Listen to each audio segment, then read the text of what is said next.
WAFCON or two, they would be playing in the final. Absolutely, you know.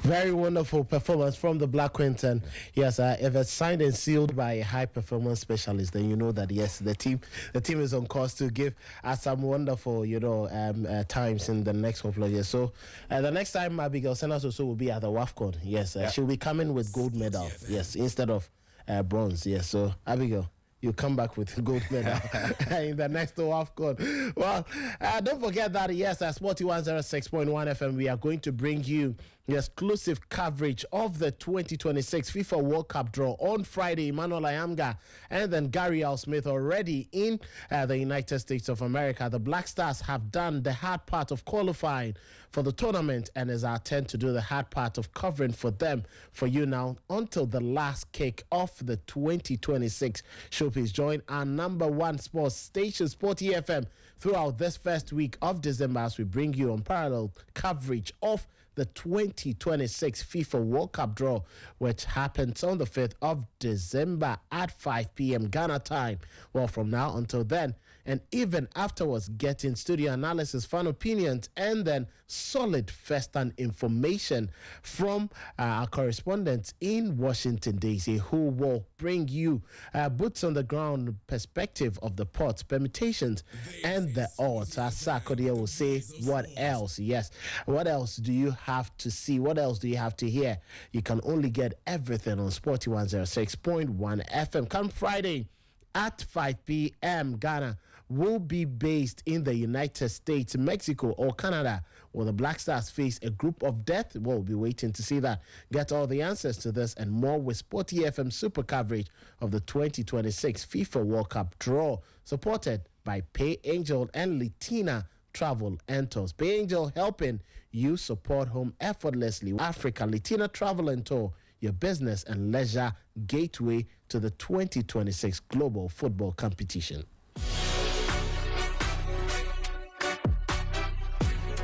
Now getting back to, the item on the table where our focus will be a lot more times for the next 45 minutes. It's the Under-17 FIFA World Cup, the expanded edition, and it was just brilliant to see a closer look at the technical level and overall quality of play.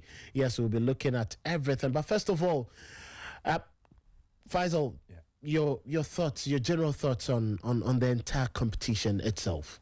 Yeah, I've been trying to find a word to describe this, and maybe I would borrow one from my boss, what he termed it as football paradise.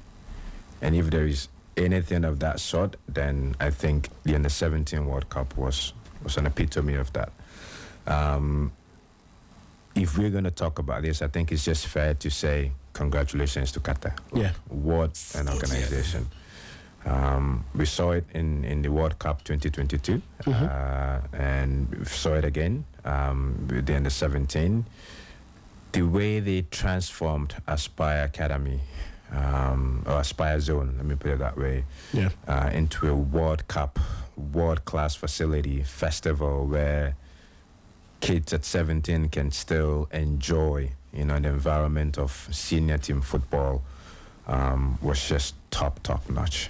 And look, I don't think there are many, countries out there that can really give us that experience. It's a challenge for FIFA now because now they've raised the level. Yeah. And the good thing is going to be there for the next 4 more editions, 5 years or 4 more editions. But then after that, it becomes, a challenge now for FIFA to find something similar or even more, which already would be a bit difficult for us. But overall, I thought the organization was excellent. The idea of having all teams compete at one venue, for those of you who know Aspire, it's got about, 12 pitches, but we only use 9 for the tournament. The idea of just hopping from one field to another to catch either a first half of a game or the latter part of a game. For coaches, in the beginning, we just didn't think it was going to be embraced by the teams, but every single one who was there was like, this is exactly what we need, right? You can watch as many as 8 games a day if you're up for it. At the same time, off the field, you can interact with other coaches, which for us was huge because we wanted to understand the game a bit more. Yeah. Just not on the field, but off the field. And it gave us that opportunity. And again, we can only say congrats and thanks to the Qatari Football Association and the whole country of Qatar. They did this at ease. And again, as I said, it's now a challenge to see who else can replicate that or even take it to the next level. Fantastic organization. Everything was just top class. Everything was just top class. Let's quickly have a listen to, Arsene Wenger, who is the chief of global football development for FIFA. This was just early days into the tournament. I think it was on day 2 when he had to tell us this from what he had seen so far and then the future of what he wants youth football and global football to be like. We are grateful for being here in exceptional conditions, quality pitches. We have 48 teams here, so a big part of the world is here. Big countries, smaller countries, and you see that at football level, it's much more even than you thought at the start. And my desire is to give every player, every talent in the world a chance, as well every country in the world a chance. And the combination of the two is... you can see it here, that everybody's excited, everybody's happy, and so I'm very grateful for that, this tournament. I believe it will contribute to the development of the players, and it will change the world in our football activity. So that is from Arsene Wenger there, and Coach, you just had a listen to him on what this means for him and the entire world of football. Talking about the venue and the environment itself, many were thinking, this is if you are pushing players or bridging the gap between development and competition, why choose that venue? And for you, how impactful do you think it was for these young lads, and how different was it from previous competitions? It feels like a dream, Kev, because I'm going to take you back to when FIFA decided to make this decision, first expanding into 48. But also going from competing in a bigger stadium to much more smaller, compact stadia. Again, the World Cup has always been the World Cup, right? Bigger stadiums. But you realize under 17, the focus was shifting a bit from development to more winning. And like looking at it now, you would understand because, the top talents are turning pro as early as 16 and 17. Right? Yeah. So as you witness in Qatar, not many top under 17s in the world were at the World Cup, which is understandable, right? Yeah. If England were to bring their top 17s, I'm sure they would have performed better than they did. But that said, the decision to expand it to 48 and then also give more opportunity to some teams that have never been in the World Cup before was something that FIFA toyed with. And this is just when Arsene came in as the chief of global football. And of course, in his mind and his vision, the first objective was to give as many opportunities to as many kids as possible at one.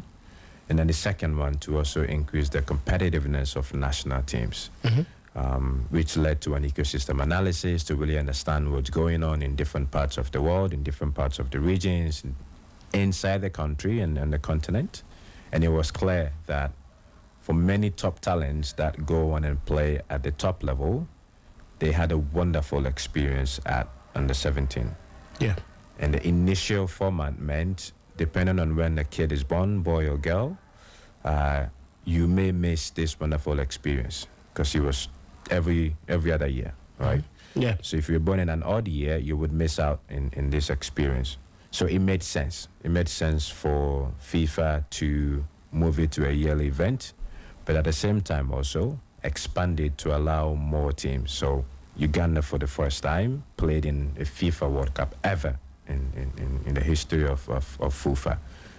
And they performed very, very well, as you witnessed. Yeah. And there were many more that Tajikistan, all that benefited from this. So from that aspect, I would say the mission was clear, the objective has been met, and again, from the report and feedback we got, it was a good decision made by us and then FIFA to expand it to 48, but also reduce it, to smaller size pitches where the focus would mainly be on development and of opportunities, at the same time offering lots of education around, the competition itself, as you witnessed. So that for me, excellent. And again, based on the feedback and report we are getting, it was just the right thing to do. In addition to that, of course, everything you do for the first time, there are going to be some lessons out of it, which we've taken to try and include in the next editions. Sure. Which we will do, and we'll talk about that later on as we go. Yeah. But regarding serving or meeting that objective of expanding to offer more opportunities and also giving wonderful experience to young kids as early as possible, I think for me that was easily achieved from what we just witnessed in Doha.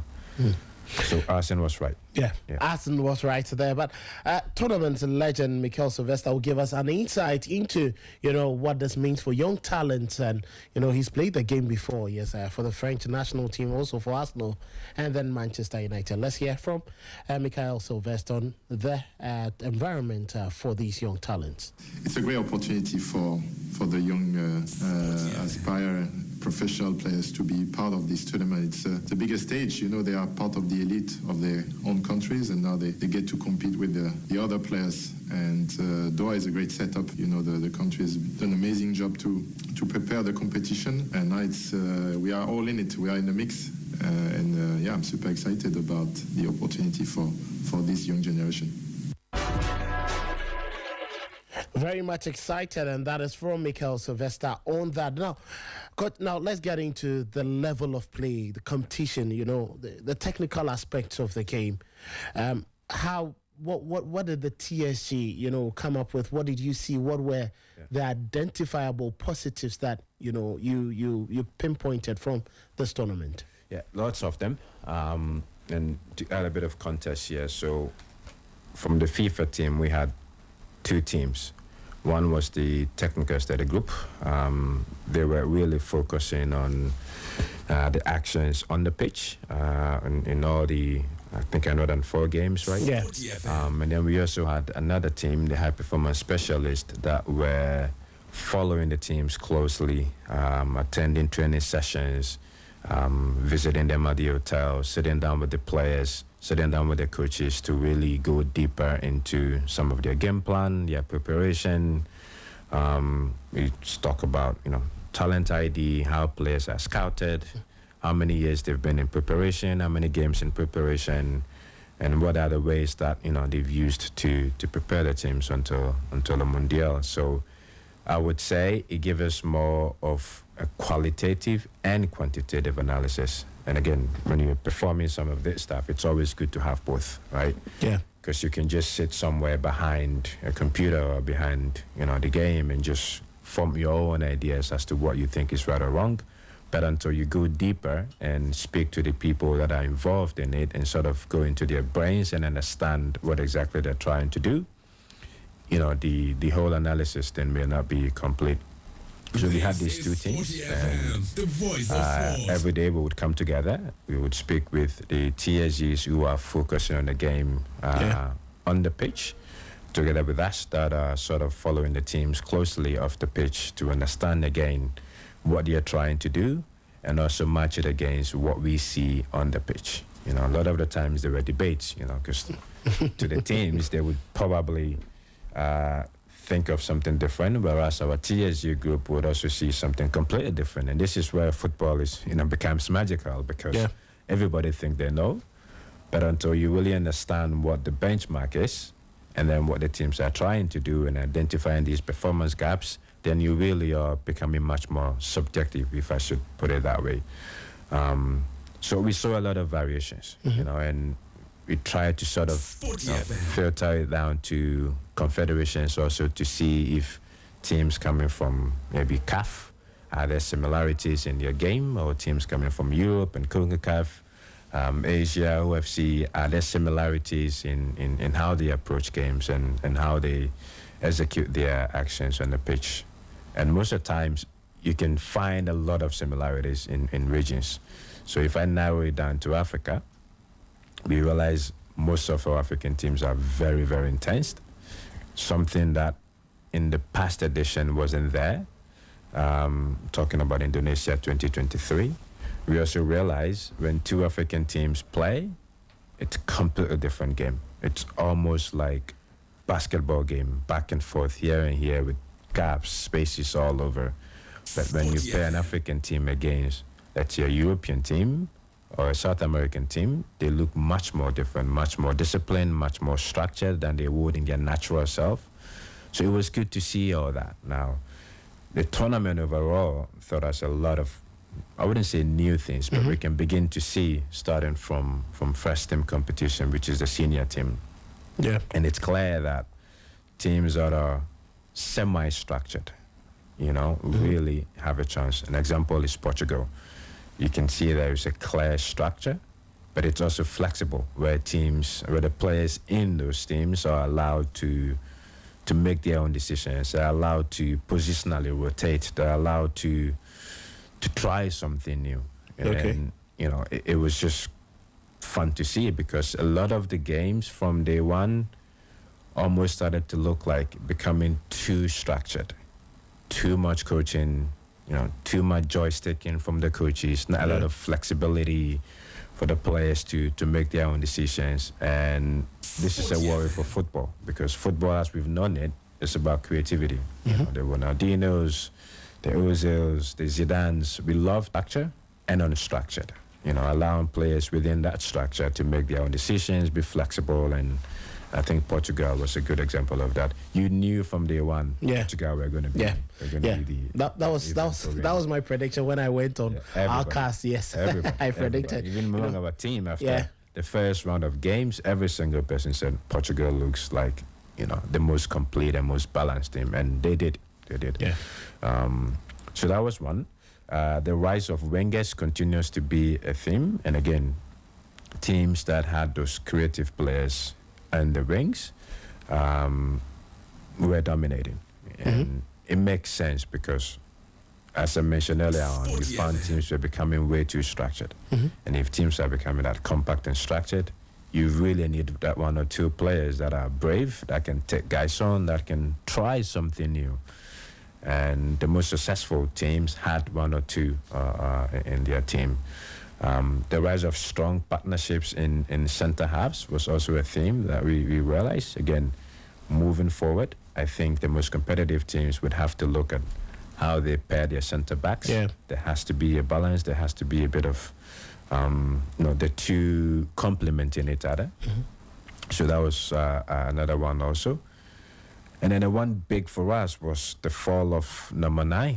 There was not a lot of center forward. It seems to be a global phenomenon. Yeah. Everyone's struggling to, and most especially even in our game here locally. Yeah. It's a difficulty. Why do you think it's so? Well, one, teams are becoming much more compact and defensively organized, right? So there is not a lot of spaces for number 9s to operate behind the lines or in between lines anymore, like we used to have in the past. In the past, there were lots of gaps and spaces, and number 9s, your Eto'os, your Drogbas could bully everybody out and find space and run into it.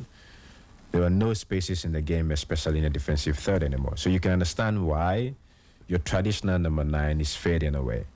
Now it's becoming more of, getting involved in the build-up, operating in tight areas, and your typical or traditional number 9, they're not that type.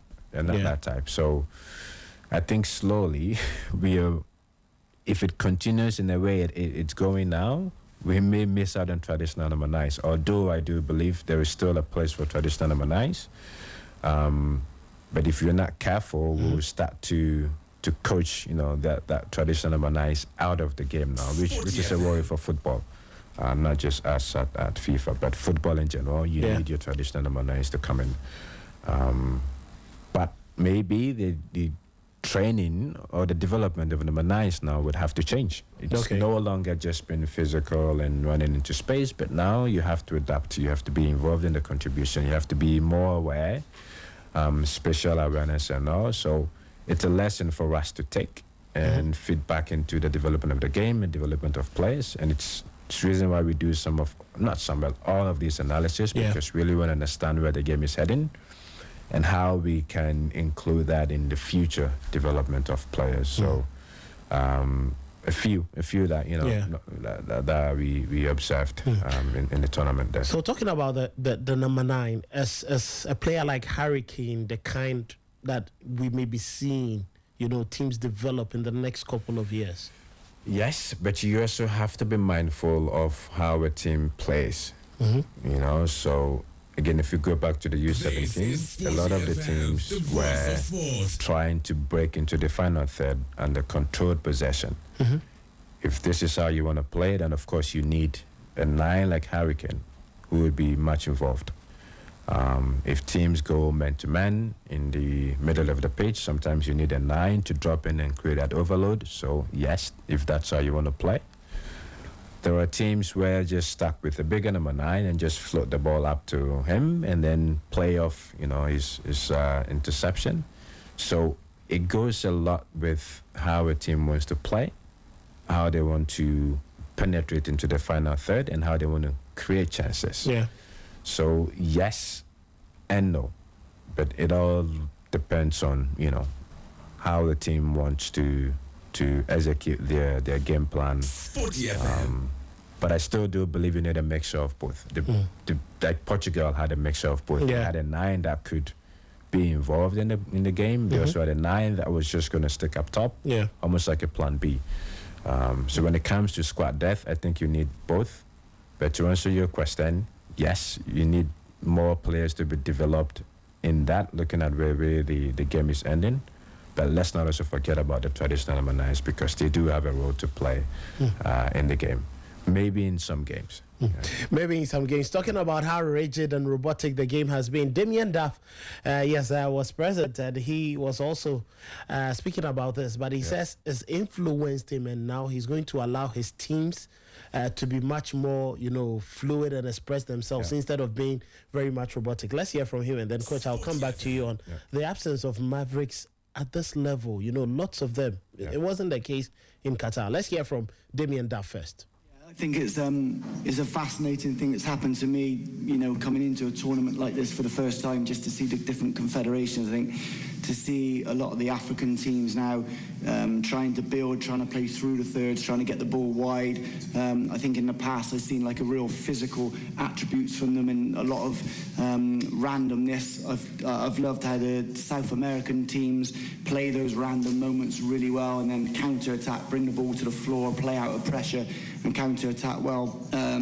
European teams, a real mixture with regards to, I think the finals, a perfect example of a brilliant matchup of two really well-coached teams. One, possession-based, positional play to try and move the opposition, make somebody jump and then find the spaces and exploit those spaces. And then Austria, with regards to being very organised, very compact, knowing their roles and responsibilities against the ball, but then how they exploit space vertically to break. So, a real mixture from the European teams, African teams, watching them play, but still using their unbelievable physicality and mobility and, athleticism to cause problems.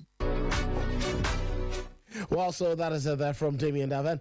Coach, yes, he said he's not going to be rigid again, but, maybe I think you have a few words on that. But there were absence of, players who would take, players on, especially the Brazilian team. Many were thinking, what kind of Brazilian team are we looking at? There is no one who picks the ball to dribble and then, take matters upon himself. That was a surprise to all of us. I wouldn't even narrow it down to Brazil only. I would extend it to South American teams, because South American teams are known for that. African teams also. We've been known for that. Mavericks, Betty Peles, Yahudi Sackers. We like to dance around. We like to entertain. We like to excite the crowd. But if you look at the last edition in Indonesia and then this in Qatar, there seem to be they're missing in the game. And it's worrying, as I said earlier on. Could it be a result of too much coaching now? Or could it just be maybe street football is also being, is fading away in some areas? Because those habits usually come from the street. where 50 people would have to chase one ball, and if you have it, you have to make sure you protect it. You have to find a way to keep it as long as possible. You wave through thousands of people just so you can keep it. I strongly believe that habit was coming from the streets. If you go to South America, it's the same. If you come to Africa, our continent here is the same. Yeah. But now, if you go into the streets, you don't really see the kids, going through that anymore. It's same in South America. So could that be a reason why the Mavericks or the number 10s are missing in the game now? We don't know. It's something for us for sure to investigate and find out why. But it's true. We can't find them. Yeah. Could it also been maybe the game being too structured in terms of the defensive side of it?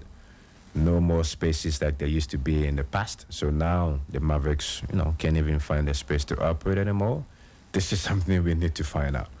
But it's the same if we lose that excitement, if we lose those kind of players, because for me, that defines football. That's why we all love the game.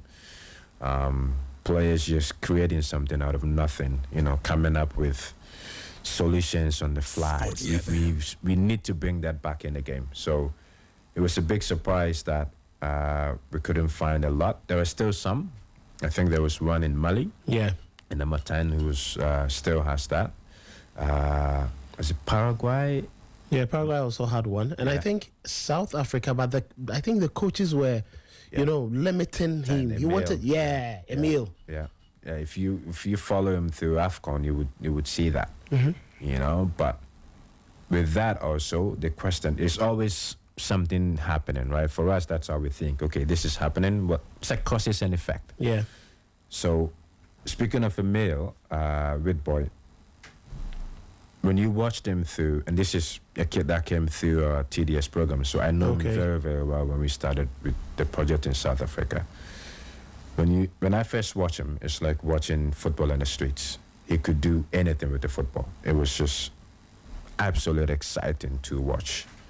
And then you put him in the academy environment. He starts to get some sort of coaching, education. Then you started to see a bit of, his natural self diminishing away.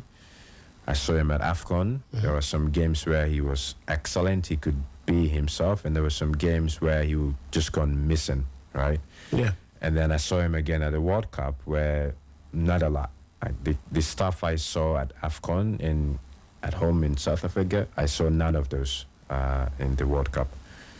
Again, could it be the coaching or could it just be the level of competition that's completely changing? Because at the World Cup, it's a global stage. You are facing other top players, top defenders that are just as good as Ace, right?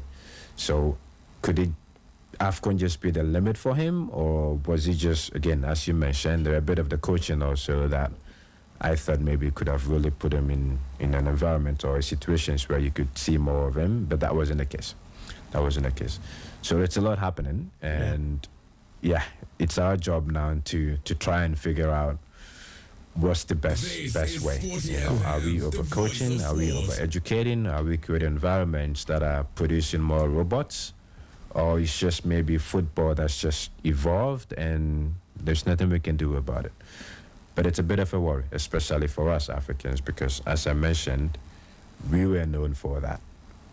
We like to dance, we like to excite, but not a lot of those players are in our youth games anymore, which demands a bit of attention.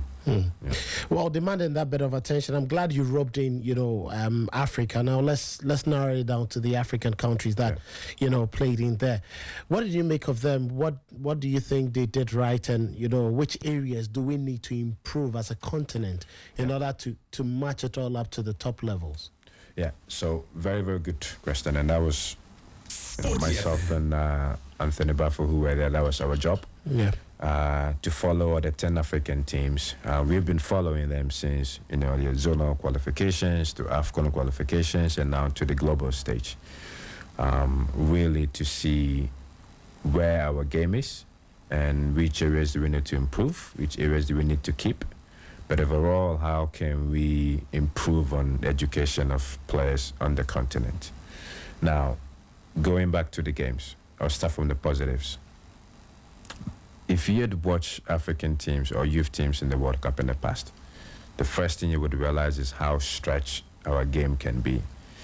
And we saw that at Qatar. When two African teams play, the game is so stretched, meaning the front line to the last line is more than 70 yards. And we know it's a problem because that means there are spaces and gaps all over. And if you give those spaces and gaps to top teams, they would punish you. But in Doha, we saw a decrease in the team length and the team width, which was something that we tried to share with the teams prior to the World Cup. So as part of the support from FIFA, prior to Doha, we brought all the 10 teams to Cote d'Ivoire, and we sort of explain, what the global game looks like now, using trends from Indonesia and also the senior team. And this was one of the areas that we discussed, that if you really, really want to compete, you have to be compact, both in and out of possession. So you walk them through some, videos, game scenarios on the field, just so they can see what it looks like. And we were happy to see that in Doha, they executed that brilliantly. And this is probably the most compact I've seen our African teams play in the youth level, which was good. And that made it difficult for the European teams and others to actually compete and play against them. So that was a big positive for us. The other one was just the intensity of games. This is, again, something we've had in the past. Yeah. To see it being raised to the next level, where our teams can go boot to boot with Germany, with Brazil, as we saw against Zambia, and not lose that intensity. It felt like we were actually leading the game when I watched Zambia against Brazil, which they won. The intensity that which Zambia played was just phenomenal, and all 10 African teams had that, which was really, really good to see. And then the third part being, as I mentioned earlier, on the rise of the wingers. There is still a bit of that left in our game, but I still do believe there is more we can give from that side also. But overall, the bravery of the players, the bravery to make their own decisions, to try something new, was also a positive, thing that we saw. One area of improvement, I hate to say weaknesses because it's always room to Exactly. improve, would be maintaining balance even when we are in possession. Again, it's more of a theme now that teams are much more vulnerable when they are in possession of the game. And if you're not positionally structured where you can defend quickly when you lose it, especially in the final third, then you leave yourself up to counterattacks and fast breaks. That area, I think we still need to improve. Sometimes we forget when we are in the final third about something called loss of possession and how we can quickly recover and defend. So we got punished a few times, South Africa especially, when we are attacking. And again, it's an area that we need to, as we go back and prepare the next group, make sure we share that knowledge with the next group of players, the next group of coaches, which is just next year. Yeah. To make sure we improve in those areas. But overall, it was a positive comparing to what we saw in 2023 and what we saw in Doha. Now, looking at this, is the gap between Africa and the rest of the world being bridged, and how close, would that complete bridging, how close is it? I would say yes, but I would also say that with lots of question marks. Yes, because if you look at it purely from results standpoint, I think we had some good results in Doha. If you look at it from performance on the pitch also, our teams were really, really there competing against the rest of the world. So you can say that that gap has been bridged. So that's the positive.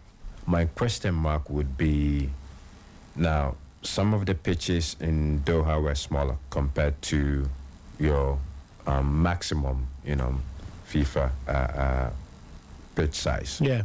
So that means the spaces are tighter, right? Not a lot of room. So it could favor teams when you're defending, right? So there are some games where we saw on the smaller pitches where the games are tight and compact. And there were some games on the bigger pitch, you realize the spaces are bigger and some teams were struggling. So could it be that because the pitches were a little bit smaller, helped the teams in defending? We don't know. We need to find out. I'm not saying it is, but it's something for us to research and find out. Could it also be that, as we mentioned earlier on, the European teams are becoming way too robotic, too structured? Not, the European teams or South American teams that we've known to be in the past.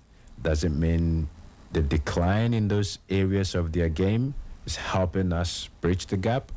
Again, we don't know. It's something we need to study over time, just so we are accurate with our findings, right? Because we don't want to jump into conclusion now and say, okay, the gap is bridged and we're doing well, when it's actually resulting from the decline of the opposition and the other competitors. So we need to study that very carefully now that the tournament is over, and look at, the data, look at the findings, and then come up with a concrete, whether it's a policy or a theme to say, okay, the gap is been bridged. But if I should look at it subjectively, I would say yes. A lot has improved in our game. Coaching is a lot better now than I would say in the past. Players are much more braver now, and it just needs to continue in that direction. So if you give me maybe a couple of weeks, I'll come back and tell you if the gap is being bridged fully, or if the South Americans or the Europeans are doing us a favor by not, evolved in their game or decline in their game. That's what actually helped us. But if you ask me now, I would say yes. Well, it's a yes from Faisal Chibsah. But we'll be coming back to what Ghana can learn from this, and then, make sure in the next 4 editions in Doha, at least we'll be regular 10 slots for Africa. And I think that, yes, we need to be there at the next stage, because there were questions. As Avenga was laughing at us, the Ghanaian journalists who were present. He laughs at me all the time, so you're not the first one. We were many there, but, our team wasn't playing. But something great is happening with Uganda. They are doing something good, They qualified, played well at the tournament, but they secure the services of Lai Kenton, and he's qualified them for the Under-17 African Nations Cup. I'll be coming back to you on what you think about him, but let's get into Uganda and speak to Clive Chaze. He was at the Under-17 World Cup, and he's also witnessed the Ugandan youth teams performing, especially the Under-17 team qualifying for the African Nations Cup. Clive, I know you have very few minutes, but quickly, kindly tell us, what do you make of Lai Kenson, the few months he's handled your team, and the potential of the Ugandan youth teams that he's currently handling? Sporty FM. Well, good morning, Kelvin. It's actually a good afternoon here back home in Uganda, but good morning. Yes, you feel that Larry Kingston has had an instant impact on the national under-17 team, because he came in, he didn't even assemble this team because it was assembled for him at the time when Uganda was preparing for those regional qualifiers. Well, at the same time, there was another team that was preparing to go for the World Cup in Qatar. So when he came in, the team was already assembled, and his job was to try and probably train them, put them together, prepare them for the regional qualifiers that were in Ethiopia. And you feel for him to be able to take the team all the way to the finals, which eventually qualifies them for the 2026 Under-17 Africa Cup of Nations, is a big plus for him, for a man who didn't assemble this team, for a man who was working with the backroom staff, who was working with for the first time, because they were also just appointed when he was appointed. Of course, Uganda were defending champions of the CECAFA. You would have loved them to defend that title again, but they were playing against a Tanzanian side that is equally strong, just like Uganda, actually the only team to beat them twice in the group stages, but also in the final. But them going all the way is a big plus for a team that many watched play at the World Cup in Qatar. And we believe that between now and probably when the Under-17 AFCON comes around, he will have ample time to look at more of the players that weren't summoned, that were playing at the World Cup, and he'll be able to put a team together that will compete at the Under-17 World Cup. What we are gathering, or what we are getting, that he is very good with youth football. Of course, some of the things you've shared, but also some of the things your other colleagues in Ghana have shared. He is a football teacher. He loves going in the field, watching these kids play, and stuff like that.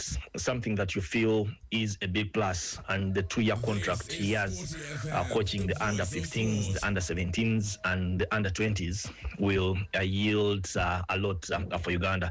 The positive bit about everything is the fact that he also has the support of the federation, because the federation has invested a lot of time and resources in youth football. So that facilitates or makes his work easy, because you have lots of youth football competitions happening in Uganda. So you want to feel that he has a lot of talent, or a very big pool that he can be able to choose from to assemble a team.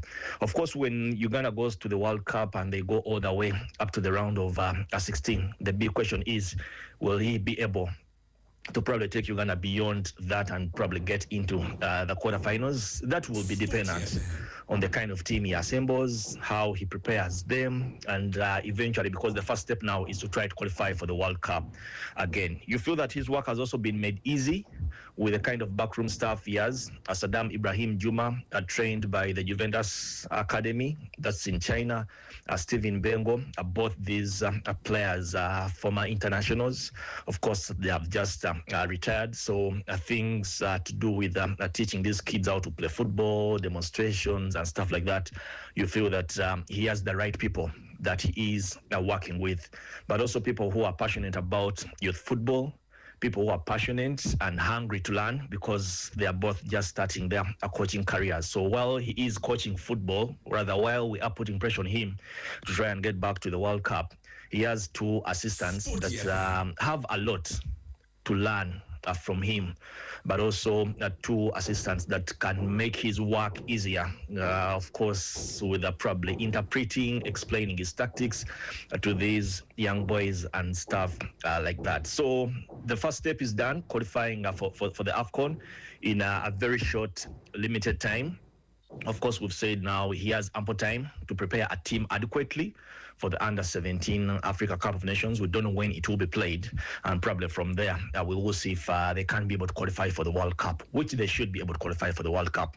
And then at the World Cup, we will see what he has to offer. But personally, I'm confident that he will be able to probably have an impact and leave a footprint that we can build on moving forward when his 2-year tenure is done, provided it is not renewed.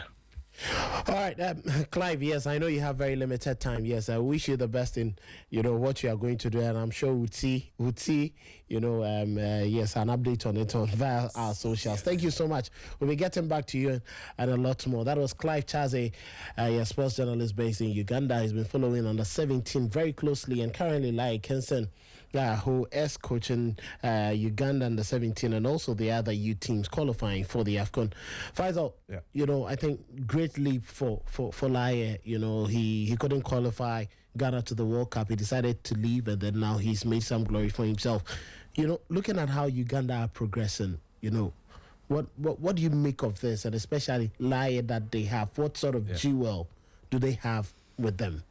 Yeah, so I'm very, very close to the project, because Uganda is one of the countries I work with under the FIFA Talent Development Scheme. So we started this whole project, this U-17 group, from finding the best players in the country, building systems and processes to identify them, and then also creating an environment where they receive the best of education to properly prepare them to compete, at the global stage. So very, very close to the project. And they brought in Lai as someone who, what was missing was a bit of quality education, let me put it that way. Okay, so the coaches that they had in-house at the time, we thought maybe, you know what, we can bring in somebody who can come in and play a role as a mentor. Yeah. But at the same time, try and guide, you know, the youth teams through their talent pathway. So that's why Larry came in. The initial plan was for him to accompany the team to Doha for the World Cup as one of the coaches. So there was an existing coach, just like Clive said, but then he would sort of be a guide, you know, closer to the main coach on the pitch. But then Sekafa had different arrangement for the zonal qualifiers for the next group. So that means he had to remain behind and, you know, walk them to with. They've ended up qualifying to AFCON, so that's good. But it was a strategic decision. So you may have read he's going to be in charge of the 17s, the 20s, 15s, 17s, and 20s. More for the 20s. The 15s, the 17s, he would guide, but then bring coaches under him that would continue to, you know, start to understudy. And then he would just be more in charge of the methodology of developing these players. Okay. Making sure that the program is aligned from the 15s when they come in. When they progress to the 17s, it's the same methodology. They understand the principles. They are able to execute their decisions within the principles. And then they would, again, progress to the 20s, where he would be the main coach for the 20s and the 17s, and then hopefully for their senior team. So it was a strategic decision, and I feel they got the right person for it. His passion for youth development, his experience in the senior game, having worked in, you know, as you mentioned, he was with us, and then he left with Right to Dream. So he was a perfect match for that. And thankfully, he started off very well by qualifying the 17s, even though it was a short preparation because of the changes. Yeah. But there is a bigger plan behind this, a bigger plan for the next 5 years, where we will create this pipeline of players coming in, well coached, well developed, for easy progression through the ages, and hopefully make it to the Cranes of Uganda in the future. So it's going well and being supported by FIFA and the program, as I mentioned, and hopefully he continues to grow as a coach himself. I think he understands there's a bit of growth that needs to happen also if he wants to coach at a senior level, and hopefully, you know, we benefit at some point, you know, because I don't think his plan is to stay in Uganda forever. Sure.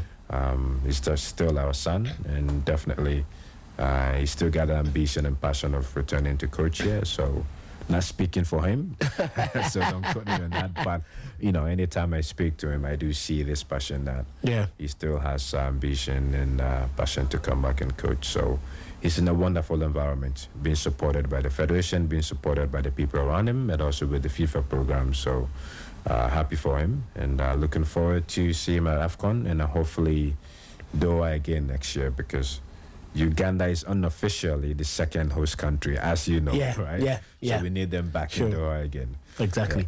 Now, looking at this, you know, all this under 17, the new format, the yearly, the annual, editions of the tournament is the brainchild of Arsene Wenger under the talent development scheme. Yeah. You know, can you tell us what is the TDS and what is the overall objective of the TDS? Yeah. So, to cut it very brief, the TDS was established it was launched back in 2022 after an extensive ecosystem analysis when Arsene came on board. He was tasked to improve the competitiveness of national teams, right? So before then, at any FIFA Global Tournament, it was a bit one-sided. You know what I mean? Yeah.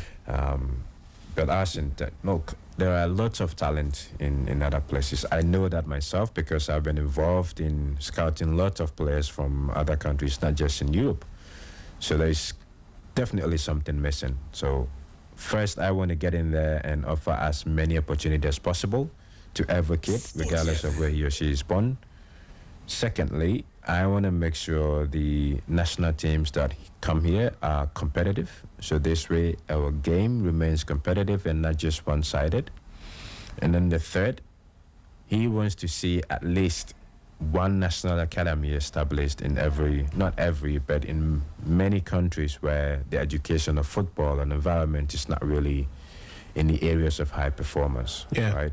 So that led to the creation of the talent development scheme, where every country can apply to the program, and FIFA would come in and support with scouting from under 12 to 15. We find the top talents in the country, and then after scouting, which we call the find, we go to train, meaning setting up either a national academy or a training environment where these top talents are receiving the best of education, not just sporting, but academic character in addition to sporting. So the best of education. And then the third one being offering the best of opportunities, which is tournaments, competitions, which is the play. Okay. These are the three areas that we support every federation who is involved in the program. What are the systems and the processes in place to find your best talents? Who are the people finding the talents? How educated are they? And if they're not, we will support in all these areas. And then once you've found your best talent, what do you do with them? How do you develop them from 12 all the way to 16, 17 when they're ready for senior team environment? What are the ingredients being fed? These are the areas that, the TDS supports, every country that's in there. And then, as I mentioned, the third one being play. Together now with CAF, we are looking at how to restructure the youth competitions so it's offering the best, to the players that need it. From 15 to 16 to 17, 20 is already professional, so we don't really talk too much about it. But from 15 to, let's say, 17, 18, how can we restructure the tournaments so you would get the best of learning to our top talent in the country? And this is what we are involved in now with the TDS, with Arsene being the lead. Okay. Now, looking at this, we are wrapping it all up, but Ghana, where do we lie in all these, and what is the progression like? Because I know you still have that oversight responsibility, and how can we get better? And where the final part is providing opportunities for these players. How do we get there? So the two things that for us that would make this efficient and effective, one being the systems and the processes in place. I'm speaking about alignment, right? Yeah. You really, at the federation level, whatever it is that you plan to do, which is the vision, you have to be in a position to, I don't want to say sell, but get the clubs and stakeholders involved. Without that, then it really becomes a long journey. So alignment is key, meaning from the federation, you set a vision, you establish pillars, and then get the people that you need involved, all right, to contribute first to the plan, but also support with the implementation. So systems, processes, vision is one. And then the second thing being the people. Who are the people in the federation implementing this plan? Guiding the whole country to that vision. These two things are key. And if it's not set up right, if the system and processes are not right, or the people that are leading are not well educated and knowledgeable in these areas to lead the program and the plan, then obviously, I don't think you would be efficient and effective with the resources that you have. So it's an area that it takes time because, again, when you're trying to include other stakeholders, there is always what ifs, reservations, pushback, criticism. You have to deal with all that. But good leaders find a way to bring everybody together, to try and sell a vision, to try and get contributions from everybody, and then come up with the best people that are available to lead this program and lead to implementation. That's where I think we are now, and hopefully all this takes time, right? So hopefully with time we would be able to reach that objective. But we are actively involved in the program. You've seen the setup of the schools competitions, national academies, establishment of U-15s and all that. All takes time.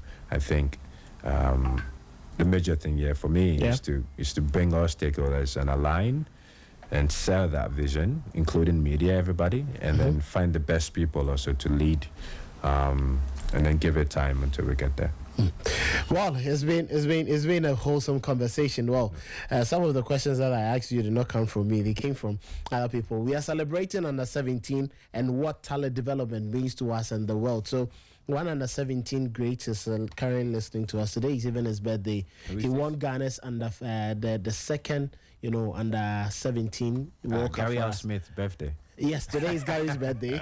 Yes, he is one. So Gary's the under 17. No, there's that under 17. Birthday, Gary, yeah, in 1995, yes, under summer day where we won in Ecuador, Emmanuel Bento. Yes, today is also his birthday. Is he coaching now? Yes, he's in the US. Yes, he also developing young kids, talent. So yes, he's very much interested in this. Happy birthday to you, Deportee. Best of luck, man. Yeah. So he's there. So thank you so much, Abdul Faisal Chibsah, and that brings us to the end of our tournament review, as well as focus on the TDS, the talent development scheme from FIFA. Yes, the brainchild from Arsene Wenger.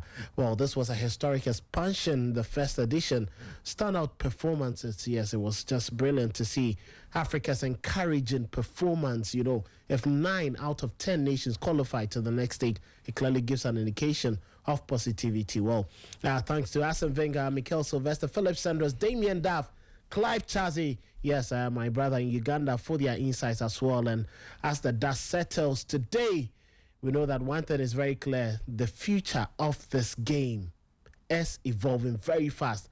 And this tournament may be the blueprint for the next ones to come, because we know that, yes, Qatar is definitely going to elevate the next edition that will be coming up next year. Stay with us for more conversations, more football, and don't forget, this episode or this conversation would be on the Sporty podcast, so you can always listen to it. And yes, if you are developing talent in Ghana, you can have an idea of what the overall aim of FIFA is, so that you develop talent towards that direction. Thank you so much, Flyboy Nima. Yes, getting us on our socials. Thank you so much, Fidelis, for all our sound bites, and to our technicians. Yes, Biggie, and then all the rest of the team in there, as well as Angela Menta, Abigail Sena Sosutu, Immortal Jakwe Champon, and then yes, Emmanuel Andam, who put together the other sound bites.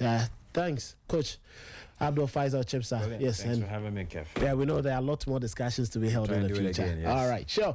My name is Kelvin Owusu Ansah. It's a bright Wednesday. Make sure you don't forget any other thing to do. There's a lot happening on Sporty that you need to follow. We've told you the World Cup draw coverage can only be exclusively enjoyed on Sporty 106.1 FM. Have a wonderful day.